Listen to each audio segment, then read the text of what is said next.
हर हर महादेव। जय मैया पार्वती। हमारे चैनल भारत अनंत वेद पर हम आपका हार्दिक स्वागत करते हैं। आज की इस वीडियो में हम श्रावण मास महात्म के 18वें अध्याय का श्रवण करेंगे। इस अध्याय में भगवान शिव सनंत कुमार जी को आशा दशमी व्रत का विधान बता रहे हैं।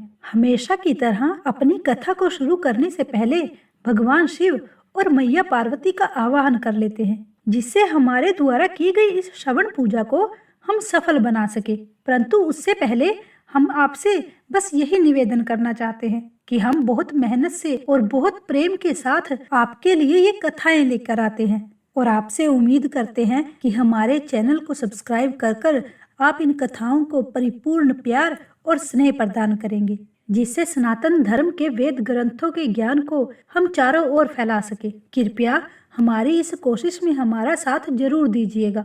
अब हम सब मिलकर भगवान शिव और माता पार्वती का आह्वान कर लेते हैं। हे भोलेनाथ, हे मेरी मैया, हम सब के द्वारा किए गए पापों का नाश करके हमारे मन मंदिर में वास कीजिए। हे भगवान, हमारे द्वारा की गई इस भक्ति पूर्ण श्रवण पूजा को स्वीकार कीजिए। ओम शिव शक्ति।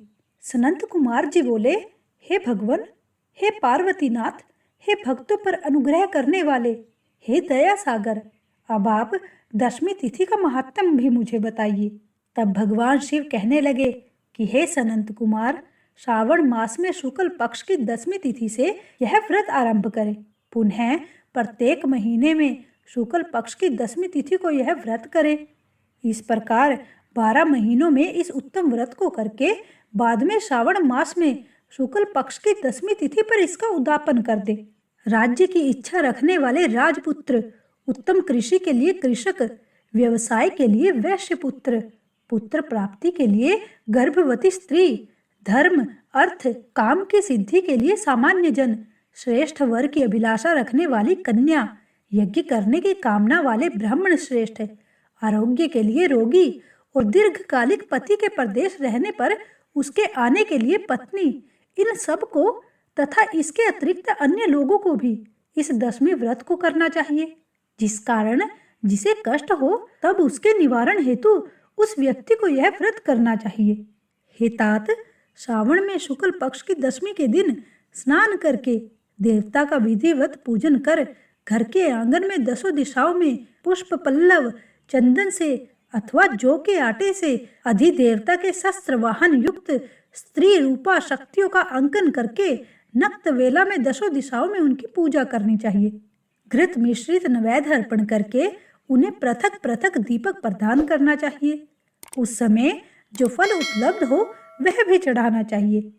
इसके बाद अपने कार्य की सिद्धि के लिए इस प्रकार प्रार्थना करनी चाहिए कि हे दिग्देवता, मेरी आशाएं पूर्ण हो और मेरे मनोरथ सिद्ध हो जाए।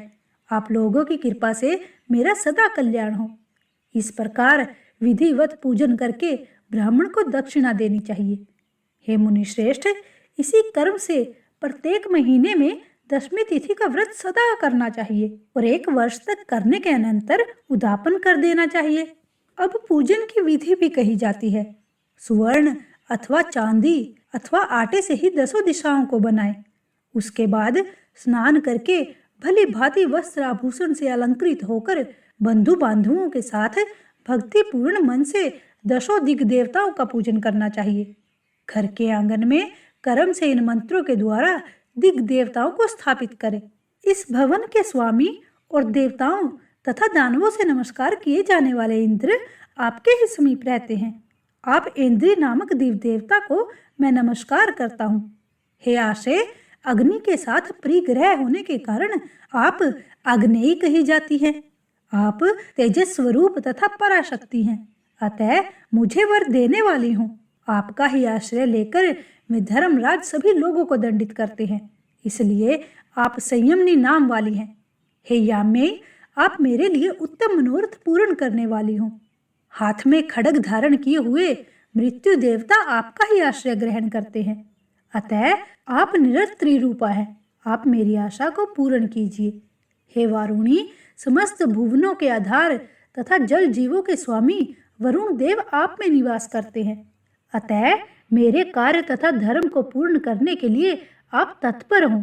आप जगत के आदि स्वरूप वायुदेव के साथ अधिष्ठित हैं, इसलिए आप वायव्य है।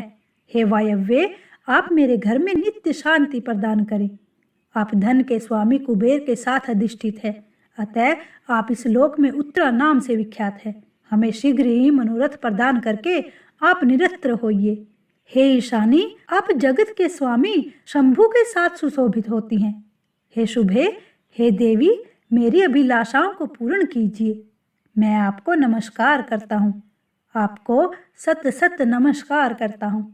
आप समस्त लोगों के ऊपर अधिष्ठित हैं, सदा कल्याण करने वाली हैं और सनक आदि मुनियों से घिरी रहती हैं। आप मेरी सदा रक्षा करें, आप मेरी सदा रक्षा करें। सभी नक्षत्र, ग्रह, तारागण तथा जो नक्षत्र माताएं हैं और जो भूत प्रेत तथा विघ्न करने वाले विनायक हैं, उनकी मैंने भक्ति युक्त मन से भक्ति पूर्वक पूजा की है। वे सब मेरे अभीष्ट की सिद्धि के लिए सदा तत्पर हों। नीचे के लोकों में आप सर्पों तथा नेवलों के द्वारा सेवित हैं, अतः नाग पत्नियों सहित आप मेरे ऊपर प्रसन्न हो। हे ब्रह्मपुत्र, इन मंत्रों के द्वारा पुष्प, धूप आदि से पूजन करके वस्त्र, अलंकार तथा फल निवेदित करना चाहिए।